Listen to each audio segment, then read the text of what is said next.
What's going on social media? It's T Consciousness, and I want to speak on conscious spiritual awakening that's taking place with Black people that's deconstructing from Christianity around the world. I'm a 36-year-old man, and I was raised in a Black Pentecostal church since 1994. I'm currently functioning in the church as a musician like I have for the past 23 years. I was raised by my mother along with two older brothers in a home structured on strict Christian values. Growing up, consuming information about God and the Bible, certain things were questionable because they just didn't make sense to me. Back in that time, I just didn't have the courage to speak up and ask questions on those things. I just went along with prayer and praise and worship and stuff and all the theatrics that take place in church and the culture because I had no other choice. And over time, I adapted to it.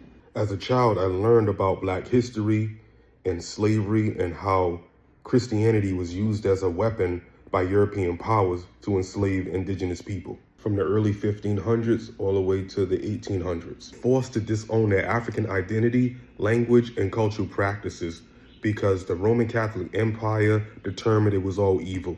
And they etched it into the Bible as if a holy God said it, so nobody can dictate against it and ask questions and challenge it in any type of way. That was white supremacy's objective, written as the will of God. So it'd be the law and the rule that everybody has to follow without question. And it's all because they knew how in-depth African people, indigenous people, are spiritually connected to God and the universe, the source, the force of nature. We have a chronological connection biologically to it, as well as spiritually, in ways that they don't. The first thing they had to do was attack our spirituality, because that's the foundation and that's our blueprint. And once they sweep that from up under us, we could be taken mentally into captivity and also physically. Over time, I noticed contradictions in the Bible in the dehumanizing ideologies that shape our concept as a human. I noticed how enslavers exposed themselves in scriptures in Deuteronomy 28. And I also see decisions God has made about wars and plagues and killings and wrath and stuff like that. Makes them sound menacing. I also noticed all the fear conditioning and manipulation of spirituality packaged in Christianity just to break the spirits of the indigenous people from their divinity and lower their self-awareness. Christianity doesn't require critical thinking. It just requires you just to believe. I just been believing in stuff that just kept me at a standstill, or kept us all at a standstill for so long. I still believe in God. I still believe in the devil. I just believe in them as forces of energy that convey itself through human will. I know God exists as energy. I know the devil exists as energy. The power of God will reveal itself and human will to be righteous. The power of the devil will reveal itself and human will to be wicked. I'm not here to attack Christians and their faith, but I just want to raise awareness and how their ideologies does not resonate with my spirit or anyone else in conscious spiritual awakening. And there's so much behind the ritualistic symbolicism of Christianity, like baptism, communion, and the filling of the Holy Ghost. I don't want anything to do with that stuff. I have participated just to camouflage in with the culture because things like this is very touchy and people get highly defensive and quick to demonize you and decipher that you've been bamboozled by the devil. I don't believe I'm filthy rags, born in sin, shaped in iniquity, a wretch undone, undeserving of God's love and mercy. That is dehumanizing philosophy. And that also has critical impact on the mental development of people's identity and self-esteem and placement and finding purpose and dealing with one another. From the soul, I know that we are gods. We are not servants. A lot of the objectives and the ethics of slavery has been spiritualized in Christianity for us to follow. So the blueprint of God that it was taught to us reflects itself in the economic blueprint on how we go about surviving in society under those that have authority in society. It's a spiritual manipulation tactic, and my conscious awareness deciphered that. And this is nothing that I'm logically conspiring against Christianity. It's something from the soul that's all-knowing. The soul is God. We come from the sun. We are children of the sun. Indigenous people, African people, Indian people, Latino people, we come from the sun. We're melanated, and our melanin is carbon. And in our carbon is the black dot. And in the black dot, you find the universe. And you find the Christos, which is Christ. Christ is an attribute. Christ is a cosmic element that's integrated in us. It could be traced in our DNA. Christ is a conscious. It's not a literal person that once lived. Christ is a conscious. It's not a person who's coming to save us. But once you tap into the Christ conscious, you can save you. And we was taught an exoteric understanding of spirituality because our original state, our original cosmic culture as Africans and indigenous people before our ancestors were enslaved and forced to believe the curricular understanding we have of God now, that wasn't our spiritual practice. We didn't perpetuate these westernized Christian ideologies. We just believed in the spirit.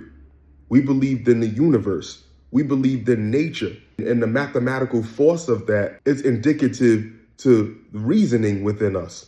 We didn't live by these ideas as I'm low as nothing and I need to seek a God beyond me to equate to righteousness to earn heaven. That didn't start until the transatlantic slave trade. That wasn't our perpetual philosophy of spirituality as an indigenous people. The cosmic memory in our soul is starting to eradicate, and Black people are leaving churches and they're leaving Christianity. We're starting to cosmically remember who we are. And let me get into the purpose of why I'm making this video. Talk about esoteric spirituality. It's a perpetual practice of spirituality from within. Self-awareness, consciousness. God is something I emit, not something to submit to. Back to exoteric spirituality is to believe that something beyond you is in all-powerful control and you are less than nothing and you must live up to its standards to equate to something. I lost my external philosophy of God and I learned the internal philosophy of God. My soul has glitched on. There's a spiritual alignment has took place with me in consciousness, in spirituality. I've been through a lot of things and traumas and stuff, and my harsh experiences develop who I am. Esoteric spirituality is to perpetuate God from within and believe that you are God and the creator of your reality with your thoughts, words, and actions. In Psalms 82:6, it says, I have said ye are gods, and all of you are children of the Most High. Neither shall they say, lo here or lo there, behold, the kingdom of God is within you. I'm not a servant, I'm a God who shapes and creates his reality. Nobody's born believing in these ideologies. This stuff is conditioned into our heads. Christianity has fear conditioned us into obedience or burn. Heaven and hell are states of predicament. They're states of mind. They are living conditions, circumstances, not literal geographics beyond earth you experience for eternity and afterlife. If you are in a state of happiness, wealth, and peace, you are in heaven. If you are in poverty, pain, and chaos, you are in a state of hell. I started to become conscious aware of the scam of religion and the fire of hell being used as a fear tactic to keep people in obedience. Fire burns material matter. Your body is made of atoms and material matter, and that goes in the grave. And when you die, you transcend from your body onto the spirit world. You're just the essence of energy. Energy can't be created or destroyed. It can only be transferred. So that's how I knew, okay, the lake of fire, hell, is not a literal place that people burn for eternity in. It's a state of circumstance that's been pretty much fictionalized as a geographic place that exists. You can't burn fire with fire because the soul is like fire. That saying, the Black church folks say, it's like fire shut up in my bones. What they're talking about is soul. Black people have soul, and it runs deep in every grain of their physiological being. I did a lot of self-examination on myself, an examination of the spiritual food I've been eating all my life. And I noticed it's kept me at a standstill. And it also kept the African diaspora at a political and economic standstill. We've been given a Jesus that was in the image of a white man. And I just noticed every other nation worship a God in the likeness of their ethnic image. Black church have a poor set of life ethical skills when it comes to problem solving, critical thinking, and advocating for ourselves economically and politically. We lack literacy in those areas because the philosophy of God we have keeps us at a standstill, and anything challenging up against us, anything that opposes us politically or economically, we just disregard and keep in the hands of a God that doesn't exist literally to do human ethical work in ways that we have to. The God of the Bible is a plagiarized version of our inner God force. What a lot of us don't know, you can find in secret esoteric books that reveal the blueprint plan of religion. And it would tell you that the God of the Bible, God, stands for Government Ordnance Division. We've been worshiping, seeking, hoping that it will deliver us and save us from the hand of the enemy one day. And it never did. So much pain and chaos and poverty and atrocities was carried out against our people by the hands of white supremacy. And this God that we've been worshiping ain't done a goddamn thing about it. So the God we looking for is already within us, and we have to use the practicality within that force to reason and implement cosmic justice and politically advocate for ourselves and strategically, critically think and unify together to defeat the enemy. I'm going to wrap this up and say, as Black people, we must do some critical self-evaluation, learn our history, and learn the in and outs of the system that wasn't built for us. You can't trust the education they gave us because that was false. And we damn sure can't trust the religion they gave us because that's false. They give us a false version of everything that got truth they hide from us. Stop reading and researching esoteric books on spirituality. Find out who your ancestors are and tap into their indigenous practices, because that's the imprint, that's the blueprint core of who we are. Once you tap into all this, you will consciously glitch on spiritually, and you'll be right online with the cosmic quantumic framework of the universe. You'll get in-depth insight and astrological downloads of information, which is from the spirit realm, the Akashic records. You will have prophetic foresight. You'll be able to tell the future and know what's currently going on in the now that's unknown, and you can reminisce on the past that's unknown. This stuff has nothing to do with a religious God. It's cosmic framework you must tap into. It lives within everything around us. It's within you. You just don't have a cognitive connection to consciousness to actively use it. We must know our ancestors are our spirit guides. They're not demons and demonic spirits and familiar spirits and all this crazy stuff that religion wants you to believe. So you never get into the framework of who you are spiritually. Christian religion that's been patterned by white supremacy wants you to believe your third eye is evil, your chakras are evil, your kundalini energy is evil. You know, the kundalini energy was represented in the snake in the story of Adam and Eve. Your third eye is your pineal gland. And that is a medium between your human body and the spirit world. And all that prophetic foresight and all that psychic intuition and stuff that comes to people, comes to them through that, nothing else. It's impossible to communicate with the spirit world without your third eye. And your chakras are your celestial body organs. All this stuff that you look at demonizing that has to do with African spirituality, Jesus was a microcosmic representative of it. Jesus in the Bible was able to perform healings because he embodied the force that gives hoodoo its ability to heal people. Jesus had the mystical wisdom he had the way wizards do. Jesus embodied the cosmic force that gives people who levitate the ability to float in the air, represented in his ability to walk on water.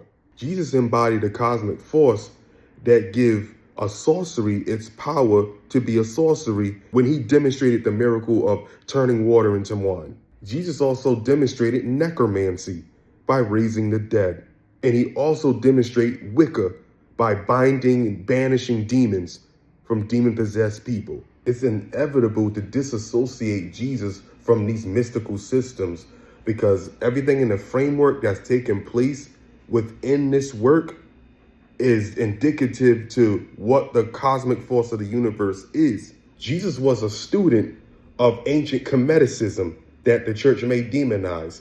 He went into the temples of Egypt at 12 years old when he went about his father's business. And he sat down with the mystical teachers in the temples and learned the ancient secrets of Kemetics and Hermetics. And when he intook this information, it glitched him on. And Jesus is nothing but a microcosmic example of who we are. Once we tap into esoteric information, we'll be like Jesus Christ. The Christos that's already within us will become activated. And also know the Bible, it gets its blueprint from ancient African mythology. The Bible also is symbolic allegory to something deeper beyond the concept of information you take literal from it. Artifacts and ancient sea scrolls and the emerald tablets and stuff found in ancient Mesopotamia and ancient Kemet, which is Egypt, and Ethiopia and other African countries. And it's all been confiscated by European invaders, and theologians of the Roman Catholic Empire analyzed this stuff and came up with their concept of spirituality and what Christianity is going to be for the world to follow. And their Bible, they pattern, that's missing a lot of esoteric, vital information that lets us know who we are. They wrote a Nicene Creed and an Unum Sanctum that claims our soul and our mind. And it's all embedded into Constitution, indicative to Constantine. But I can go deeper with this, but I'm just going to stop from here. I got more content coming that has to do with spirituality and unconditioning from being programmed.